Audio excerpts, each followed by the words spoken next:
Hi fantasy managers, welcome to FPL Team Talk. In this video we're going to do a review of game week 4. There's a quick turnaround for game week 5, so we need to be quick about our transfers and what plans we're going to do. We will have a look at how those top performing players did in game week 4.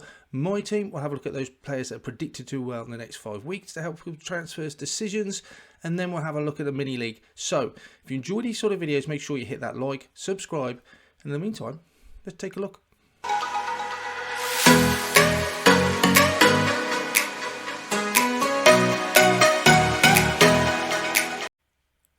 So all the results are now in for game week 4.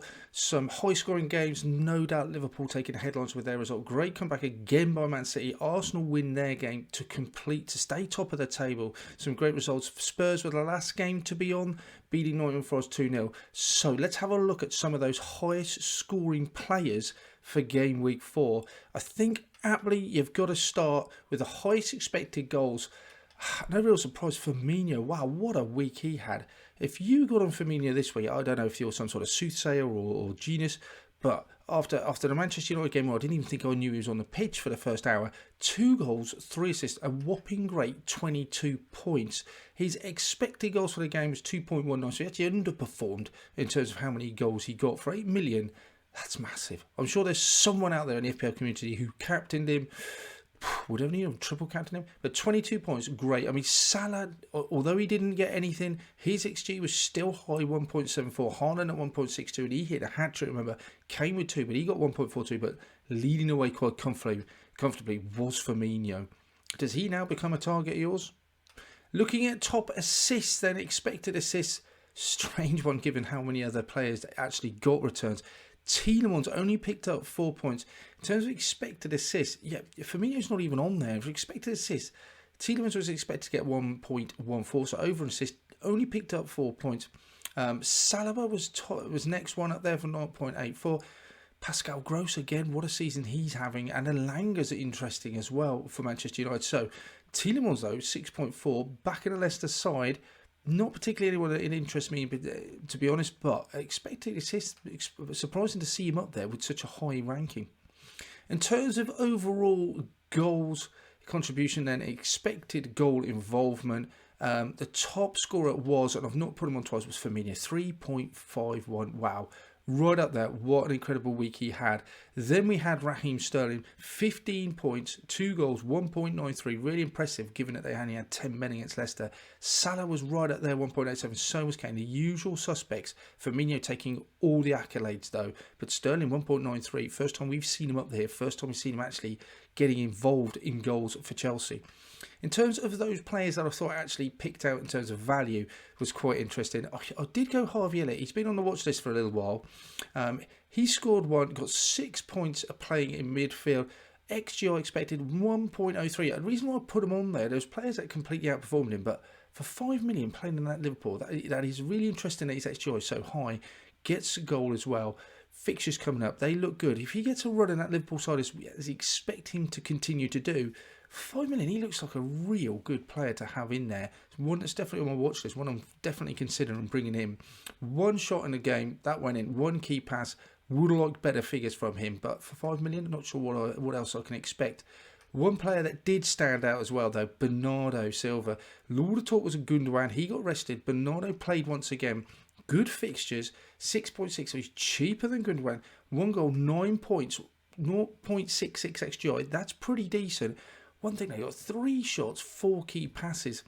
Keeps that up, you've got to expect to see more goal involvement from Bernardo Silva. But I think that's a really impressive performance, and he suddenly really does appear on our radar. Let's have a look at how I got on then for game week 4. I ended up on 67 points. Ramsdale not returning. Walker didn't get the clean sheet either that I would liked. Perisic did. Robertson did. Robertson's 9 points somehow just feels inferior because Trent got so many. James, even though he never got a clean sheet, once again playing in that wing-back role, that's really encouraging. Really pleased I kept him in. I could have swapped him for Cucurella, and even though Cucurella keeps chipping away, I'm happy to keep James. I think he will outscore Cucurella over the season. Robertson is still a concern for me, even though he picked up 9 points. I am tempted to upgrade him to Trent. Bailey, I just didn't do anything really. Disappointed didn't start. As it happens, even though he came on, he didn't get any more points than Williams, who would have replaced him. Martinelli, he can't return every week, that's fine. Salah captain was disappointing, but one of those things. Sterling was a real headline for me. Bit of a differential as well. When they went down to 10 men, I was really worried. His place is under threat on my side. 2 goals, really pleased. Bonus points, fantastic. Haaland, wow, just doing what he does. And Jesus picking up 1. In a way, though, just because of so many people captaining him, his overall expected ownership was going to damage me if he scored more points. So, strangely, one of those positions where I'm actually hoping one of my players doesn't do very well. Not much on the bench, which tells me I've got all the decisions right in terms of who play. My overall rank going up by about 400k. Fine, 2.4. I don't know if you can see it behind me. Not where we want to be, but in the right direction. I quite like the side. I've still got 2 transfers to make. I haven't used any chips. So I'm in a reasonable position at the moment. Let's have a look at those players that are now predicted to score well in the next 5 weeks. I've picked out the defenders, the midfielders, the strikers, and then a couple of value ones. Now, these aren't players that are going to dictate my transfer policy, but it is useful to bear in mind who are those players that are expected to score the most points. These take into account fixtures. I mean, Trent's up there, and with his fixtures, that's hardly surprising. Cancelo, again, fixtures look fantastic. I heard Forest next. His price going up to 7.1. Again, he looks tempting to bring in. I could bring him in. With Walker, though, I think I've got it covered. And even though Robbo, if he plays, that would be my worry. I do worry about Tsimikas taking his place. I don't think there's too much worries from Klopp in terms of putting Tsimikas in instead of Robbo and weakening the side. He seems fairly happy.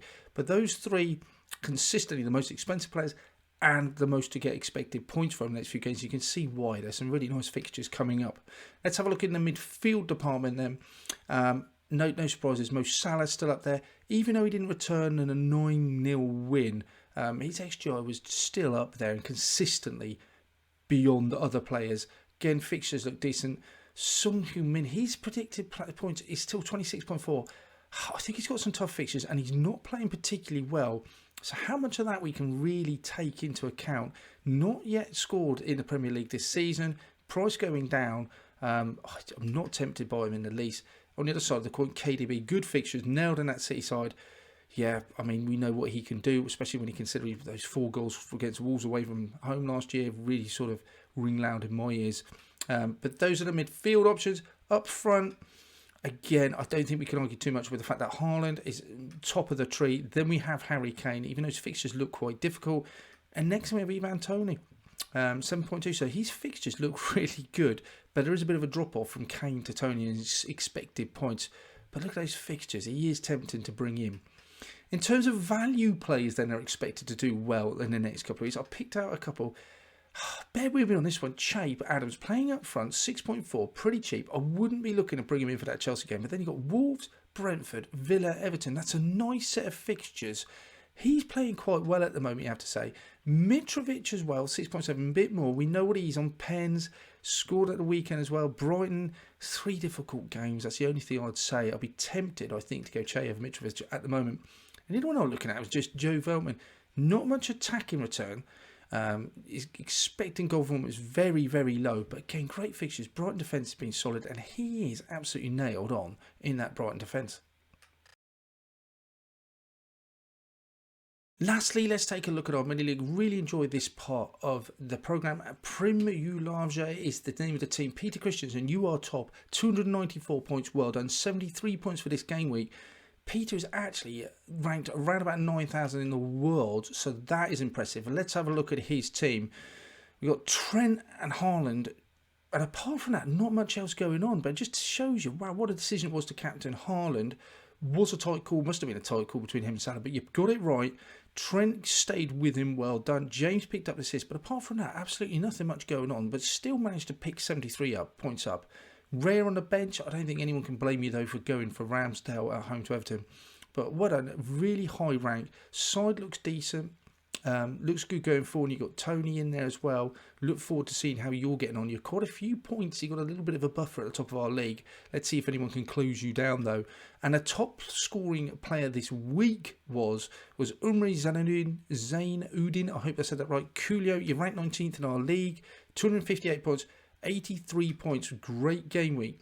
Again, Haaland captain, great decision. Trent was kept in there. James, the only person you probably had up on top of what Peter had was that return for Gross, that single goal in the game, bonus points, etc. Nice to have him in the side, and your side looks good going forward as well. But wow, great week, 83 points. That's it for this one then, guys. I hope you enjoyed it. Let me know in the comments below, how did you get on in game week 4? What are your plans for game week 5? We'll come back at you in the next couple of days with a team selection video, probably rolled in with a watch list as well, because the turnaround is so short. In the meantime, take care, good luck, speak to you soon.